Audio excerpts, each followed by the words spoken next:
Hello అండి. నేను నేను మీ నాగలక్ష్మి. నేనైతే వెల్లుల్లి ఆవకాయ చేశానండి. వెల్లుల్లిపాయలని ఫస్ట్ కొంచెం పెద్దవి తీసుకొని కొంచెం నూనె రాసి ఎండలో పెడితే వాటి తోళ్ళు మంచిగా వచ్చేస్తాయి.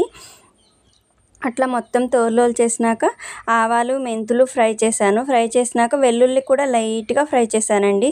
ఎందుకంటే ఆ ఘాటు కొంచెం తగ్గుతుంది అని చెప్పి వెల్లుల్లి కొంచెం ఫ్రై చేసి పక్కన పెట్టుకొని తర్వాత సేమ్ నూనెలో పోపు వేశానండి పచ్చడికి.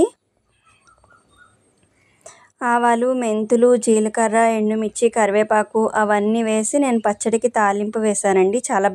అసలు తాలింపు వేసేటప్పుడైతే ఎంత మంచి స్మెల్ వచ్చిందో. తర్వాత ఇట్లా ఒక స్పూన్ ఆవపిండి, మెంతిపిండి, ఉప్పు, కారం, తాలింపు, నిమ్మకాయ రసం అన్నీ వేసి వెల్లుల్లిపాయ ఆవకాయ చేశానండి. ఆవకాయ అయితే చాలా బాగుంది. ఈ ఈ వెల్లుల్లి ఆవకాయ కూడా నాకు ఆర్డర్ వచ్చిందండి, ఒక 1/2 కేజీ చేసి ఇమ్మని. అందుకనే చేశానండి. ఈ వెల్లుల్లి ఆవకాయ ఒక్కటే కాదండి, వాళ్ళ బ్రదరు అమెరికా వెళ్తున్నారని చెప్పేసి ఆ రోజు దగ్గర దగ్గర ఒక 5 కేజీలు పచ్చళ్ళ దాకా నా దగ్గర తీసుకున్నారు. గోంగూర, టమాటా, ఆవకాయ ఇట్లా. మీకు కూడా కావాలంటే స్క్రీన్ మీద కనిపిస్తున్న నెంబర్కి వాట్సాప్ చేయండి, కొరియర్ అవైలబుల్ ఉందండి. వెల్లుల్లి ఆవకాయ అయితే చాలా అంటే చాలా బాగా వచ్చింది. పచ్చడి అయితే టేస్ట్ చాలా బాగుందండి.